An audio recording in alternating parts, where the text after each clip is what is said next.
Hello everyone, Tony East here with Forbes in the United Center, where I just watched the Pacers win a game. Believe it or not, yes, they snap a 4-game losing streak. Very important that they won just from that, right? I think that would be a key thing for the Pacers, who are somehow at 4-4 in their last 8 games, is that they won. They've needed that desperately for a while this season to find a way to stay on track. Wins have been important for them. But that's the process of this game that is the story, and the big takeaway is that not only did they get a victory, they played the way they want, right? The theory of the Pacers before this season was they're going to run it back, but they have a lot of young players who could be a little better than last year, and their hope would be to be a top 3 offense again and remain where they were after the All-Star break on defense, but for a full season, right? 22nd to 20th-ish. They've been a little better on defense, and they've been terrible on offense. Entering today, they were bottom 10 in both categories.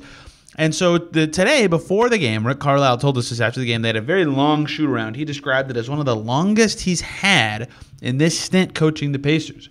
And they really focused on stuff that makes their offense hum: spacing, rhythm, pace, cutting. And not only was it important to have this shoot-around, this practice session, it's also important that players were focused and listening and attentive. And when we talked to players after the game, Miles Turner, TJ McConnell, they talked about not only the Pacers playing well against the Bulls just now, but their will to win being very high tonight.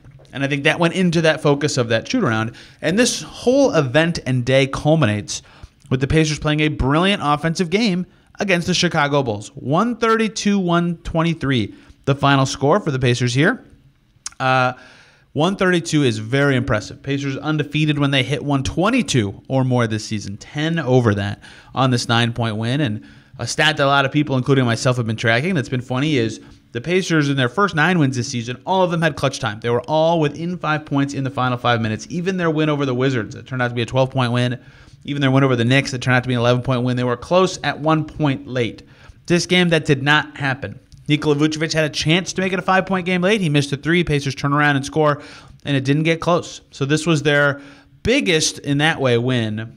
In that regard, their lead at times was as high as 15, 16 early in the second half because of their offense. These are the kind of games where even when the Bulls shot it really well on high volume from 3. The Pacers shot better, to be clear, but 21 of 50 were the Bulls from deep in this game. That's very impressive. And it still felt like the Pacers had a lot of control, even at times in the second half when it got as low, their lead as 3, 4, 5. Because the Pacers could score very consistently themselves. I've made this point about them a lot in some of their best performances is it feels like they're going to win because they're so consistent, or in some cases the opposite, lose because they're so inconsistent at something.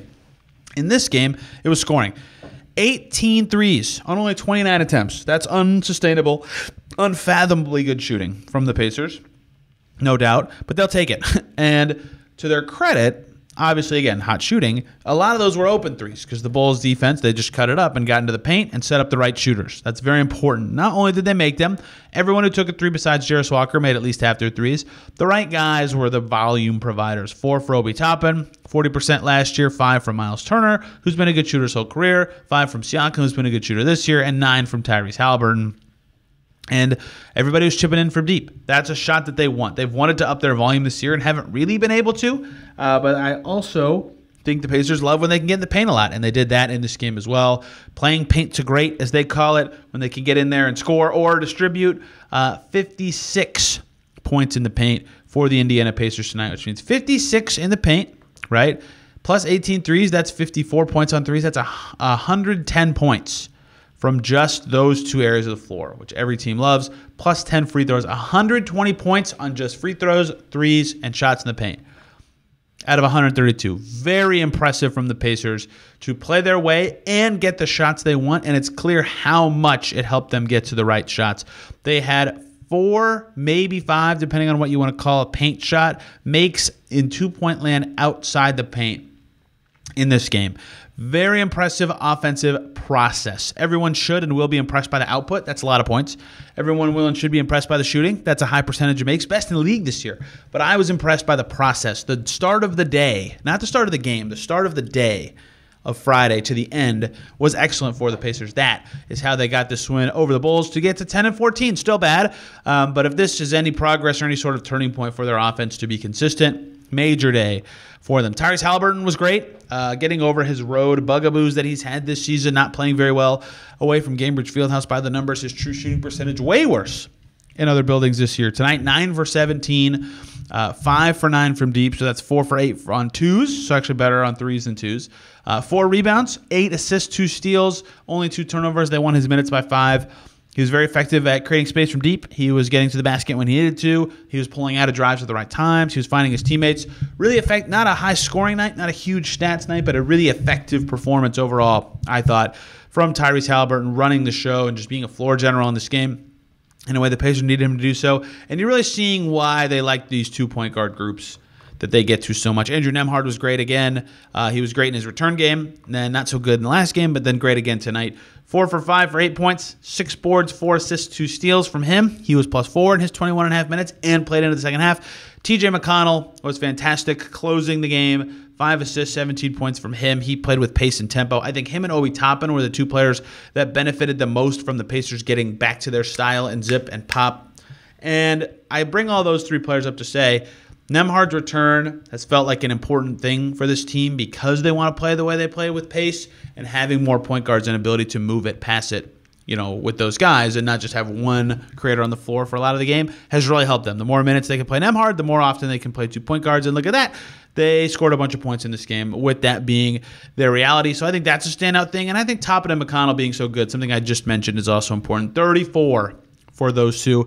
The Bulls bench, I think, had 34 combined as a full unit, right? Like, they got a lot, the Pacers did, from those 2 who combined to make 15 of their 25 shots and 8 threes and combined for 11 rebounds and 13 assists. Awesome game from those 2. Toppin has been very effective in the last week on this road trip, a big turning point for him. So the bench was good.